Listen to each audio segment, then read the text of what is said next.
اب یہ جو میلاد آپ لوگ کر رہے ہیں کیا صحابہ نے بھی کیا ہے؟ کہتے ہیں کہ نہیں کہتے؟ کہتے ہیں کہ نہیں کہتے؟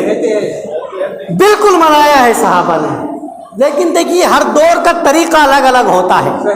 کیا؟ ہر دور کا طریقہ الگ الگ ہوتا ہے۔ اب آپ مجھے یہ بتائیے، جیسی مسجد ابھی بنی ہوئی ہے کہ صحابہ کے دور میں تھی ایسی مسجدیں؟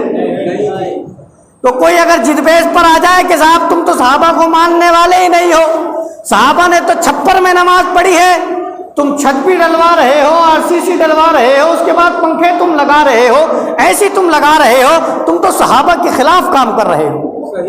بات غلط تو نہیں ہے؟ بالکل صحیح۔ بولے سمجھدار لوگ بیٹھے ہیں آپ، یار زبان تو کھولے۔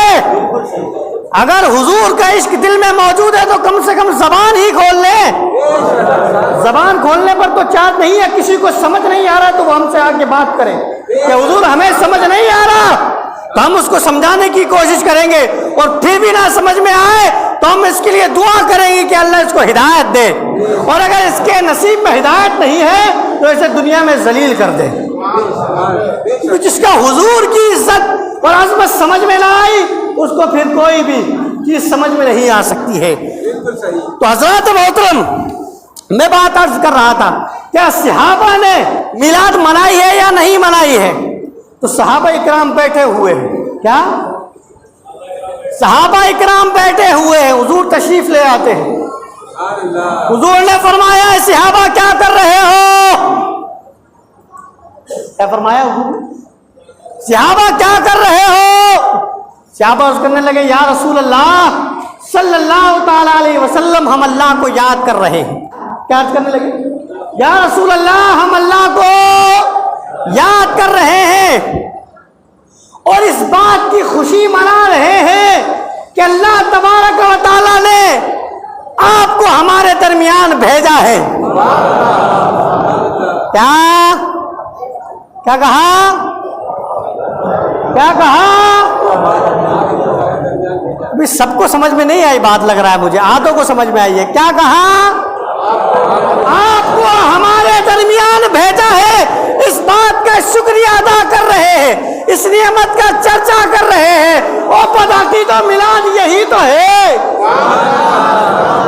اللہ کو یاد کرنا اور رسول کی آمد پر خوشیاں کرنا، رسول کی آمد پر ذکر کرنا، یہی تو میلاد ہے۔ اور میلاد ہے کیا؟ میلاد ہے کیا؟ بات ختم نہیں ہوئی، آگے والی بات سنیے، یہ بات سنیں گے تو انشاءاللہ آپ کو ایمان اور تر و تازہ ہو جائے گا۔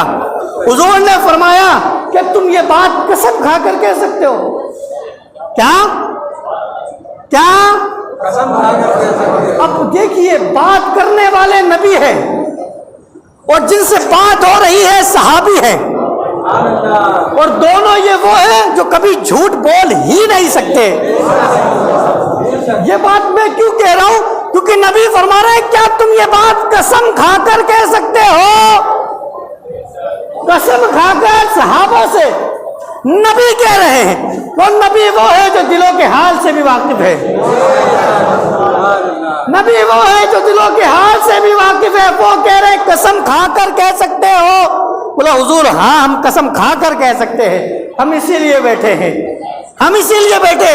حضور نے فرمایا کہ مجھے تمہاری بات پر یقین تھا پہلے بھی، مگر میں ویسے ہی پوچھنا چاہ رہا تھا، کیونکہ اللہ تبارک و تعالیٰ نے میرے پاس جبرائیل کو بھیجا ہے اور کہا ہے کہ اللہ تبارک و تعالیٰ نے یہ جو لوگ مجلس بنا کر بیٹھے ہیں اور آپ کا ذکر کر رہے ہیں، پروردگار فرشتوں کے بیچ میں بیٹھ کر یا فرشتوں کے درمیان یہ ان لوگوں کے اوپر فخر محسوس کر رہا ہے۔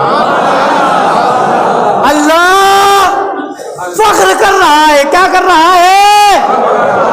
اللہ اللہ اللہ اللہ اللہ اللہ، کس بات پر؟ کہ یہ لوگ حضور کا میلاد منا رہے ہیں، میلاد منا رہے ہیں۔ تو لوگوں، میرے بچوں، میرے دوستوں، میرے بھائیوں، ان بدعقیدوں کی بات میں ہرگز نہ آئے جو تمہیں بہلا پھسلا کر کہیں اور لے کر جا رہے ہیں۔ جب بدعت کی شرک کی طرف اور گناہ کی طرف شرم نہیں آتی ہے لوگوں، یہ بکواس کر رہے ہیں، حضور کی میلاد منانا بھی شرک ہو سکتا ہے، حضور کی بات کرنا بھی شرک ہو سکتا ہے، حضور کی عظمت و شان بیان کرنا بھی شرک ہو سکتا ہے۔ قسم خدا کی اگر یہ شرک ہے تو پھر دنیا کائنات میں کوئی ایمان والا ہو ہی نہیں سکتا ہے، کوئی کائنات کے اندر ایمان والا نہیں ہو سکتا ہے۔ حضور کی عظمتیں تو پروردگار نے بیان کی۔